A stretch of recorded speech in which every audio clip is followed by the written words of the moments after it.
ሰላም ኣምላኽ ምሳኻትኩም ይኹን ብሽም ጎይታናን መድሓኒናን ኢየሱስ ክርስቶስ ካብ መበል 109 መዝሙር ከንብቤ ኣታ ኣምላኽ ምስጋናይ ኣፍ ረሲኣን ኣፍ ጥበራን ናባይ ተኸፊቶም ብሓሳዊት መልሓስ ይዛረቡኒ ብቓላት ጽልኢ ከቢቦምኒ ብዘይ ምኽንያት ይዋግኡኒ ኣለዉ እሞ ስቕ ኣይትበል ኣብ ክንዲ ዘፍቀርክዎም ተጻረሩኒ ኣነ ግና እጽሊ ኣለኹ ኣብ ክንዲ ሰናይ እከይ ኣብ ክንዲ ፍቕረይ ከዓ ጽልኢ ፈድዮምኒ ረሲ ኣብ ልዕሊኡ ኣቑመሉ ተጻራሪ ኣብ የማኑ ይቑም ምስ ተፈርደ ተረቲዑ ይውፃእ ጸሎቱ እውን ሓጢኣት ይኹኖ መዓልትታቱ ሒደት ይኹና ንሽሞቱ እውን ካልእ ይውሰዳ ውሉዱ ዘኽተማት ይኹኑ ሰበይቱ እውን መበለት ትኹን ውሉዱ እናዘሩ ይለምኑ ካብተን ዝዓነዋ ኣባይቶም ርሒቖም እንጌራ ይድለዩ ንዘለዎ ኩሉ እቲ መሓረፂ ይሓዞ ጓኖት ከዓ ንጻምኡ ይዝመትዎ ዝልወሃሉ ሓደ እኳ ኣይርከብ ንዘኽተማቱ ዝርሕርሓሎም ከዓ ሓደ እኳ ኣይሃሉ ሓድጉ ይጽነቱ ስሞም ኣብ ካልኣይ ወለዶ ይደምሰስ በደል ኣቦታቱ ኣብ ቅድሚ እግዚኣብሔር ይዘከር ሓጢኣት ሃዲኡ ከዓ ኣይደምሰስ ኩሉ ግዜ ኣብ ቅድሚ እግዚኣብሔር ይኹኑ መዘከርቶኦም ካብ ምድሪ የጥፍኣዮ ንመስኪንን ድኻን ነቲ ልቡ እተሰብረን ምእንቲ ክቐትልዎም ሰጊጎሞም እምበር ምሕረት ክገብር ስለ ዘይሓሰበ ንመርገም ፈተዋ ንሳ ከዓ መጸቶ ንበረኸት ኣይባሃጋ ንሳ እውን ረሓቐቶ ንመርገም ከም ክዳኑ ተኸድና ንሳ ከዓ ከም ማይ ናብ ውሽጡ ከም ቅብኢ እውን ናብ ኣዕጽምቱ ሰረጸት ከምቲ ዝጓናጸፈሉ ልብስን ከምቲ ኩሉ ግዜ ዝዕጠቕ ቅናትን ይኹኖ እዚ ካብ እግዚአብሔር ናይ ተጻረርተይን ናይቶም ኣብ ነፍሰይ ክፉእ ዝዛረቡን ፍዳ ይኹን ወ እግዚአብሔር ኣምላኽ ስለ ስምካ ኢልካ ርድኣኒ ጸጋኻ ሰናይ እዩ እሞ ኣናግፈኒ ኣነ መስኪንን ድኻን እየ እሞ ልበይ ኣብ ውሽጠይ ቆሲሉ ኣሎ ከም ዝነውሕ ጽላሎት እኸይድ ከም ኣንበጣውን እስጎግ ኣለኹ ኣብ ረኸይ ብጾም ራዕራዕ በለ ስጋይ ከዓ ካብ ስብሑ ዓበረ መላገጺኦም ከዓ ኾንኩ እንተረኣዩኒ ርእሶም ይነቕንቑ ወእግዚአብሔር ኣምላኸይ ርድኣኒ እዚ ኢድካ ምዃኑ ንስኻ ከም ዝገበርካዮ ክፈልጡስ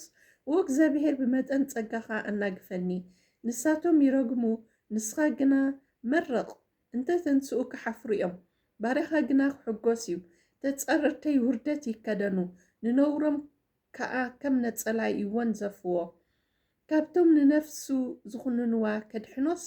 ኣብ የማን እቲ ድኻ ቆይሙ ኣሎ እሞ ንእግዚአብሔር ብኣፈይ ኣዘይ ከመስግኖ ኣብ ማእከል ብዙሓት እውን ክውድሶ እየ ኣሜን እዛ መዝሙር 109 መዝሙር መርገም ተባሂላ ዝፍለጥ ናይ ልመናን ጸሎትን መዝሙር እዩ ነቢ ዳዊት ብጥልመትን በደልን ጸለመን ጸላእቱ እናተሳቐየ ዝጸሓፋ እዩ እቲ መዝሙር ነቲ ውፅዓት መለኮታዊ ጣልቃ ንኽኣቱ ዝገበርዎ ኣውያት ዘንጸባርቕ ኮይኑ ኣብኣ ድማ ዳዊት ሕንኡ ንኣምላኽ ኣሕሊፉ ይህቦ ባዕሉ ሕነ ክፈዲ ዘይኮነስ ኣምላኽ ሕነ ክፈድየሉ ንኣምላኽ ኣሕሊፉ ይህቦ ከም ምሳልያዊ ትንቢት መከራ ክርስቶስን ጥልመት ይሁዳን ይቝጸር ትርጉም መዝሙር ኣብ 3 ቀንዲ ክፋላት ይምቀል ፍቕዲ ካብ 1 ክሳብ 5 ቃንዛን በደልን ዳዊት ብዛዕባቶም ብሓሶት ዝኸበብዎ ፍቕሩ ብጽልኢ ዝመልሱሉን ብዙሓት እኩያት ሰባት ናብ ኣምላኽ የማርር ንሱ ድማ ናብ ጸሎትን ስቕታን ይምለስ ፍቕዲ 6 ክሳብ 20 ሕነ ምፍዳይን ፍርድን ነቢ ዳዊት ንጸላእቱ ንፍትሓዊ ሕነ ምፍዳይ ከቕርቦም ንእግዚአብሔር ይልምኖ እሞ ነቲ ጨቋኒ ዝወረዶ ተኸታታሊ ኣሰቓቒ ሳዕቤናት ከም ምጥፋእ ሓለውኡ ይዝርዝር ካብ ፍቕዲ 21 ክሳብ 31 ውዳሴን ምትእምማንን ዳዊት ኣብ ኣምላኽ ስለ ዝምርኮስ እቲ መዝሙር ካብ መሪር መልቀስ ልመና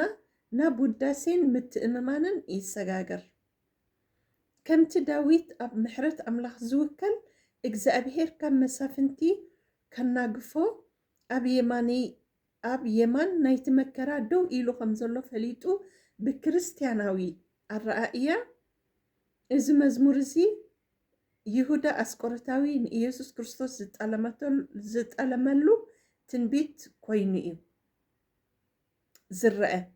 ከምቲ ኣብ ሓድሽ ኪዳን ግብረ ሐዋርያት ካብ 1 ክሳብ 20 ተጻሒፉ ዘሎ